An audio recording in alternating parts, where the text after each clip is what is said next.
warahmatullahi wabarakatuh. Saya Devina Maharani dengan NIM 20 10 11 20 15 59 dari kelas 02 SAKP 014.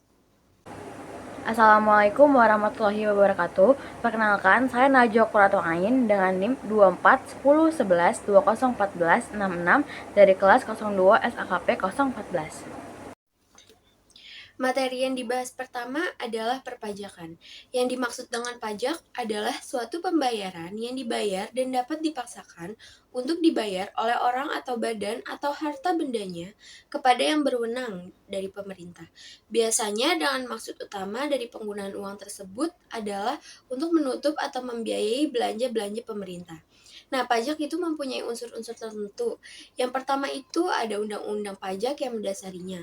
Yang kedua itu ada subjek pajak, yang ketiga ada objek pajak, yang keempat ada pemungut pajak, dan yang terakhir ada kepentingan masyarakat dan untuk mana hasil pajak tersebut akan dipakai.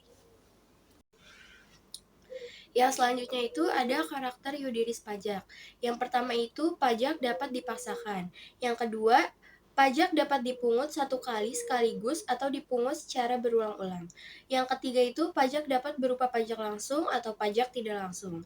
Yang keempat, pajak tidak dapat memberi imbalan secara langsung kepada pembayar pajak. Yang kelima, pajak masuk ke kas negara. Dan yang terakhir, pajak diatur oleh suatu kebijaksanaan, yaitu kebijaksanaan. Selanjutnya, pajak itu dibagi menjadi dua, yaitu pajak langsung dan pajak tidak langsung. Pajak langsung adalah pajak yang langsung diajukan terhadap wajib pajak yang besarnya pajak masih bergantung pada keadaan wajib pajak tersebut. Sedangkan pajak tidak langsung adalah pajak yang ditunjukkan kepada wajib pajak tetapi secara tidak langsung, karena pajak sebenarnya ditunjukkan terhadap kegiatan atau peristiwa yang menyangkut dengan wajib pajak. Ya, selanjutnya itu ada pendekatan pajak dari segi hukum. Yang pertama itu hubungan hukum, misalnya antara wajib pajak dengan negara. Yang kedua itu hak dan kewajiban wajib pajak dan negara.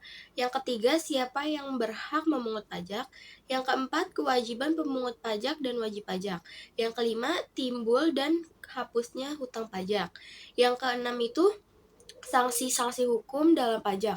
Yang ketujuh, dasar pembenaran pemungutan pajak. Yang kedelapan, kadaluarsa pembayaran pajak. Yang kesembilan, prosedur komplain banding dan hukum acara pajak. Dan yang terakhir, lembaga-lembaga perpajakan. Yang selanjutnya, ada teori pembenaran pajak. Teori pembenaran pajak dibagi menjadi 5, yaitu teori asuransi, teori daya pikul, teori keseimbangan, teori daya beli, dan yang terakhir, mutlak. Dan selanjutnya ada subjek pajak. Subjek pajak adalah orang, badan, atau kesatuan lainnya yang memenuhi syarat-syarat sebagai subjek pajak, yakni bertempat tinggal di Indonesia. Seorang mulai menjadi wajib pajak pada saat-saat sebagai berikut. Yang pertama, ketika lahir di Indonesia.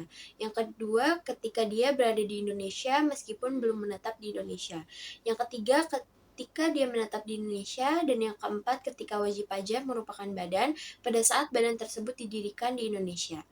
Nah, seorang wajib pajak berhenti menjadi wajib pajak pada saat meninggal dunia, saat meninggalkan Indonesia untuk selama-lamanya, dan jika wajib pajak merupakan wajib pajak badan pada saat badan tersebut dilikuidasi. Wajib pajak juga dibagi menjadi dua, yaitu wajib pajak dalam negeri dan wajib pajak luar negeri. Saya akan menjelaskan tentang objek pajak. Objek pajak adalah bidang-bidang dari kehidupan ini yang isinya terhadap dapat dikenakan pajak. Objek pajak klasifikasinya dibedakan menjadi 3. Objek pajak berbentuk perbuatan, objek pajak berbentuk keadaan, dan objek pajak berbentuk peristiwa. Hak wajib pajak. Hak wajib pajak umum adalah untuk menerima kembali secara tidak langsung manfaat dari pajak, misalnya lewat program-program sosial atau pembangunan yang dilaksanakan oleh pemerintah dan biaya hasil pajak tersebut.